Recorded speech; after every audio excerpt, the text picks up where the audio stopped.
Take a look at these portraits. What do you notice? Two eyes, a nose, a mouth, some hair, an expression. Can you tell what these portraits are made out of? Can you discern what objects I used to create them? I'll give you a hint. I see two bottle caps for the eyes. All right, stay tuned, and I'm going to tell you how I made these interesting found object portraits. Hi, boys and girls. For this week's project, we're going to use kind of like found objects, things that you can find around the house to make our project. You're going to be making a kind of a collage portrait. So I want to talk to you. You've seen the pictures of what I made. You'll see the examples. I'll provide them in the example section of Seesaw also. But I'm going to show you exactly what I used to make that portrait that I made. And the thing is, I didn't glue it together. There's no paste, there's no tape. In fact, the whole thing is taken apart already. So let me show you how I made it.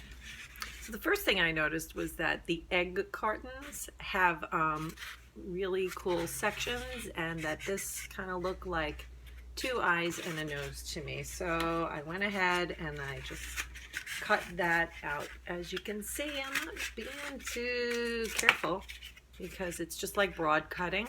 I can go ahead and trim the edges later.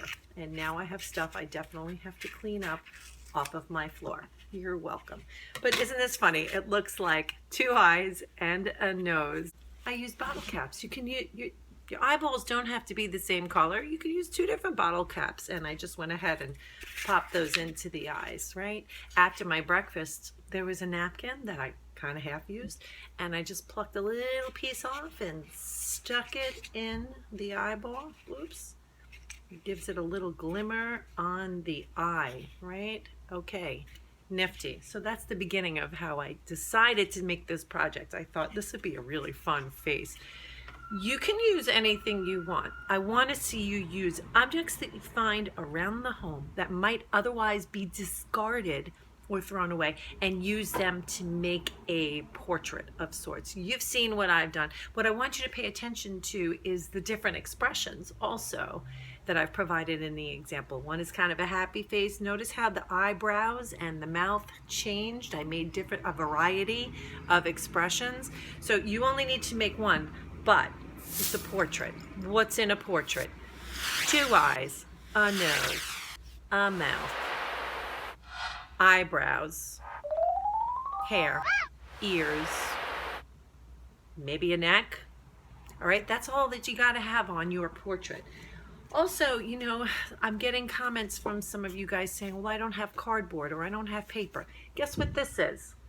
It's a cereal box. When I was done with the cereal, I took it apart. This is a beautiful canvas. I can't wait. I think I might paint something on this later. But also the pretty color over here. You're going to recognize this color on the mouth in the portrait. Also, I had an old book that I wasn't using, like a pamphlet, and there was some nifty cardboard on it. I used this cardboard for the eyebrows. You can see I cut out an eyebrow and then I folded it over and cut out the other side. The back of it, white. I used for one of the mouths that I made in the portrait. Okay, now the hair, this is the fun thing. Store any produce from the grocery store, sometimes it comes in like a nifty bag like these. You know, just cutting that open. I just cut that open and ripped it up, and that's how I made the hair.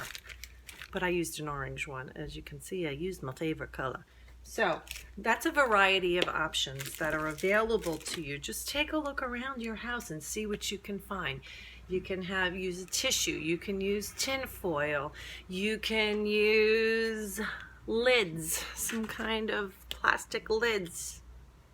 The opportunities are endless in your home, but it's going to take a little bit of thinking on your part. to make this portrait happen. I do expect to see just as wonderful work this coming week from fifth graders as I did last week. I can't wait to see your stuff.